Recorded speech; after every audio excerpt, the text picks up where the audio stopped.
Hey everyone, Glenn Sanford here. Welcome to eXpansion, a podcast about personal and professional development here at eXp Realty.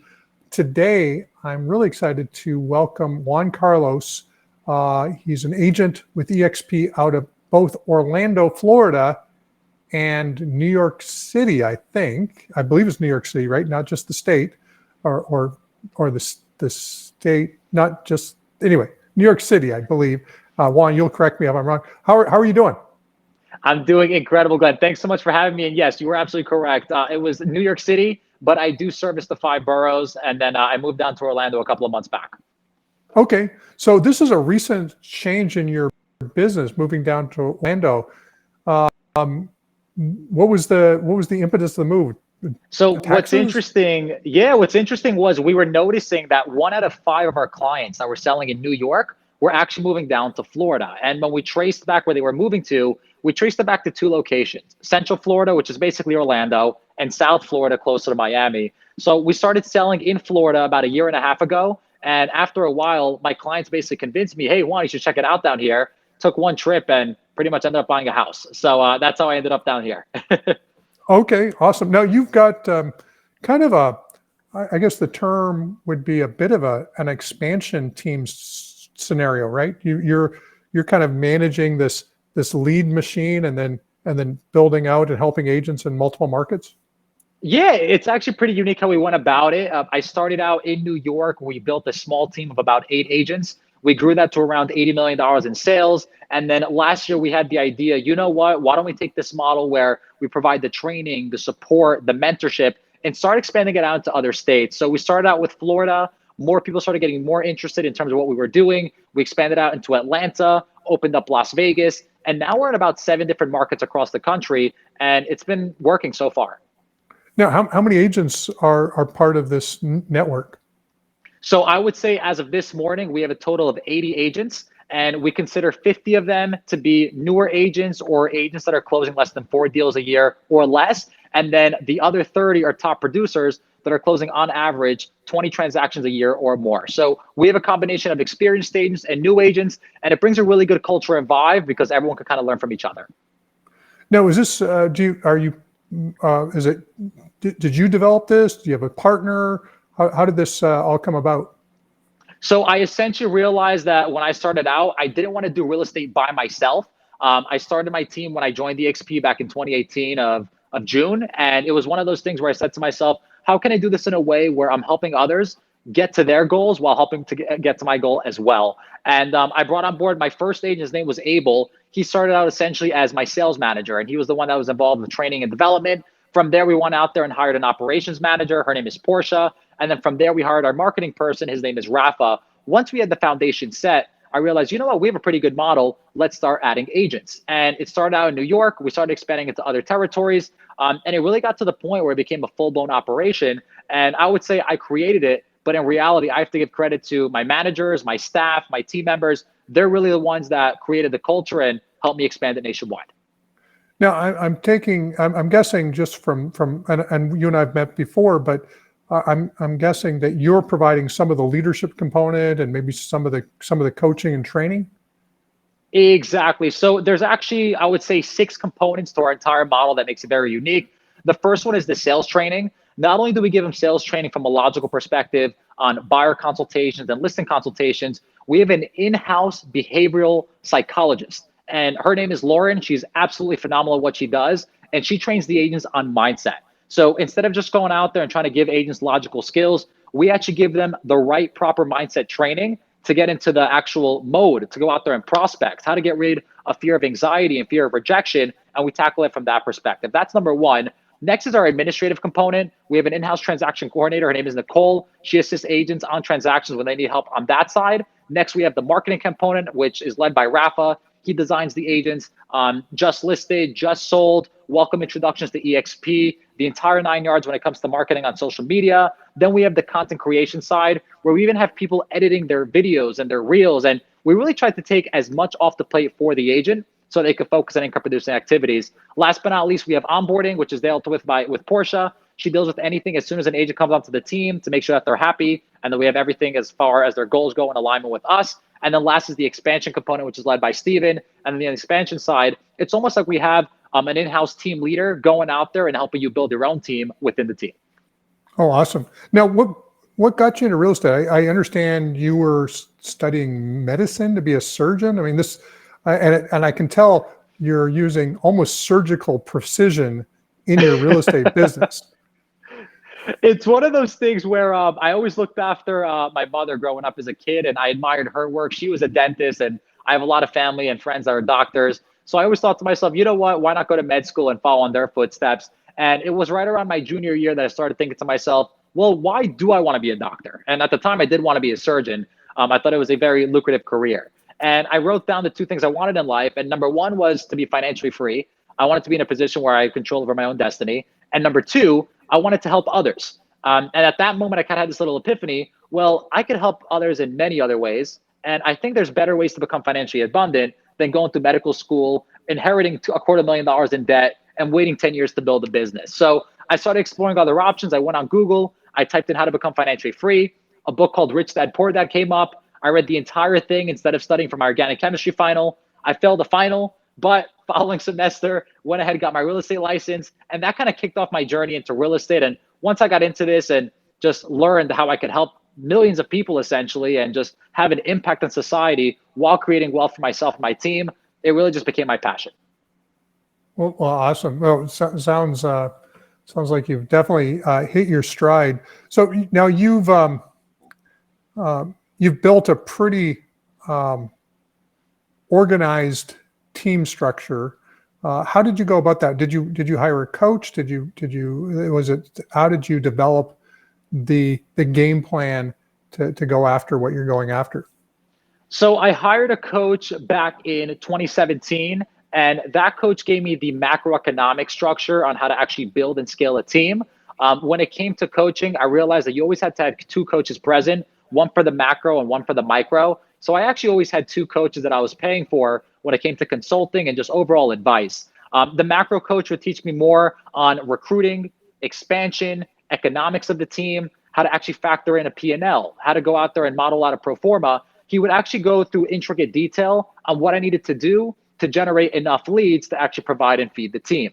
The micro coach would teach me more tonality, how I could go face to face with someone and actually earn their business through my tonality, my speaking, psychology, things on how to go out there and actually learn practical sales skills. He would teach me buyer consultations, listing consultations, sales scripts, objection handlings. And then through a combination of those two, that's how I really learned the business. It's learning it from a 30,000 foot aerial view, as well as being on the ground and understanding what you have to do to push the needle. Now, was this the first time you'd been in a coaching-based relationship, or had you been in sports, for instance, prior? So I was in sports when I was younger. I did play football, basketball, and baseball, but I never really took sports seriously. When I was younger, I always thought that, hey, these kids are really good at sports because they're talented and you're either born with it or you're not. And when I got into real estate, I almost thought it was the same thing. I thought you were either good at sales or you weren't good at sales. My first year in the business, I went out there and in the first 12 months, I only sold one house. I made around $6,000. And I spoke to my mother at the time and I said, Mom, I'm really considering dropping this. I don't think I'm good at this. And she said, no, it's not that you're not good. You're working 80 hours a week. You just have to find someone that's already done what you're doing and pay them for their advice. And that's exactly what I did. So Glenn, it's interesting. The first time I actually hired a coach, I took the entire commission that I had from that one sale and I gave it to that coach in exchange for knowledge. And the following years, I broke 6 figures in revenue. So I think it ended pretty well. Oh, awesome. So your mom is obviously very important in helping you sort of even just think about what you were doing in life. Correct. She's always been a great supporter of mine. She's always pushed me to go out there, become the best version of myself. And something that really drives me, I'm 29 years old. I always said to myself, I'm going to retire my mother by 30.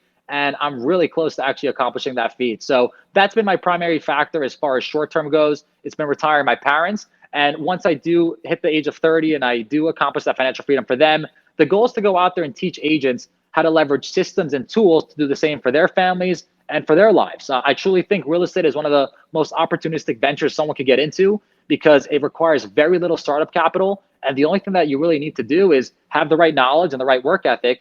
And to become a millionaire is very possible. Right. Well, it definitely is. It is having the right mentors is super important. When I got my license in 2002, my mentor at 63 years old at the time, he sold the prior year 93 homes by himself without an assistant.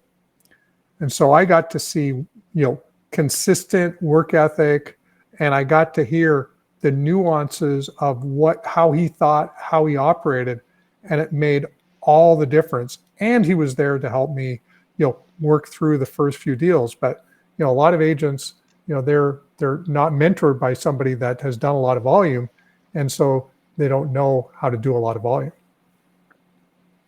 And no, I can't agree more. The right mentor is crucial. Finding someone that's done what you've done and can give you that roadmap or your blueprint is going to be critical for success. So, how do you train your team? Maybe to be like, that's obviously what you've been trained. How do you then train them? So there's 3 methods. Method number 1 is giving them a digital platform with a roadmap for them to follow in a linear fashion. So for example, we start all of our training off with mindset. We want to equip them with the right mindset and tools to go out there and get to their goals. Then we design their habits, followed by their routines, followed by practical sales skills, followed by consultations on the buyer side, followed by consultations on the seller side, how to service your clients, and then finally marketing and branding. That entire platform we have in digital training, it's on demand for them to go out there, learn and train. And once they complete that entire process, then we have live calls. We have 2 calls a week with our mindset coach, Lauren, and we have 2 calls a week with our logical coach, Aaron. Aaron is there to train them more on handling sales skills and how to become a better agent themselves. The final is tracking and accountability. We use a tracking software to actually log the amount of conversations, consultations, and appointments that they're going on every single week, so that we can know that when they're going out there and they're hitting their goals, they're not just winging the business, they're not just leaving it up to fate, but they're logging it and making sure that it's actually based on a metric that we could track weekly. So that's our 3-tier component to training, and it works pretty well as long as the agent has the right identity traits as an individual, with focus, discipline, and patience to get to their goals. So what is your day look like? How are you structured? I suspect that a lot of this is, again, based on how you are as a leader, and I suspect you have some very specific habits that you execute on every day and every week.